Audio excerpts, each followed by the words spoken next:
ওর মা নাকি ওকে মেয়েদের সাথে মিশতে বারণ করেছে, আর এখন দেখলি এতগুলো মেয়ের মাঝখানে ও বসে গল্প করছে। রাইসার কথা শুনে দিয়া আপু হাসতে লাগলো। ওই হাসবি না, এখন চল ওর আড্ডা বের করছি। তুই গেলে যা, আমার এত টাইম নেই। এমনিতেই মাথা গরম আছে কিন্তু। আরে রেগে যাচ্ছিস কেন, চল। তারপর ওরা দুজনে আমার পিছনে এসে দাঁড়ালো। কি রে, তোরা হঠাৎ বোবা হয়ে গেলি কেন? পিছনে তাকিয়ে দেখ, তোর জম দাঁড়িয়ে আছে। দূর, এসব কি বলছিস? রাইসা আপু এখনো কলেজে আসে নাই, আর তোরা কি ভাবিস আমি ওই পেতনিটাকে ভয় পাই? দেখতে ভূতের মতো লাগে। মামা, তুমি আজকে গেছো, আজ আর কেউ তোমাকে বাঁচাতে পারবে না। এই বলে ওরা সবাই আমাকে রেখে চলে গেল। কি জানি ওদের হঠাৎ কি হলো। তারপর আমি উঠে যেই পিছনে ফিরলাম, দেখলাম রাইসা আপু রেগে টকবক করছে, নাক মুখ দিয়ে যেন ধোঁয়া বের হচ্ছে। আপনি? আজকে বাসায় চল, তারপর তোকে দেখাচ্ছি। আজ তোকে আমার হাত থেকে কেউ বাঁচাতে পারবে না। কেন, আমি কিছু করেছি নাকি? তারপর উনি ওনার ক্লাসে চলে গেলেন। এদিকে ভয়ে আমার সারা শরীর কাঁপতে লাগলো।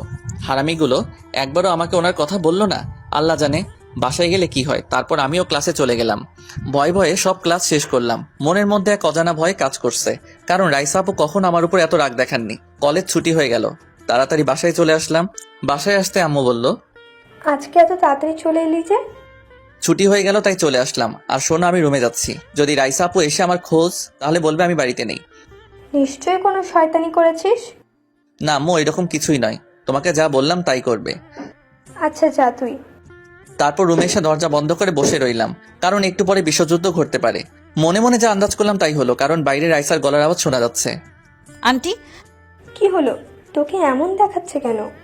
আগে বলো তোমার শয়তান ছেলেটা কোথায়? আজকে ওর একদিন কি আমার একদিন। জানতাম শয়তানটা নিশ্চয়ই কিছু একটা করেছে। কি করেছে আমাকে বল। আগে বলো কোথায় এখন? তোর ভয়ে রুমে বসে আছে।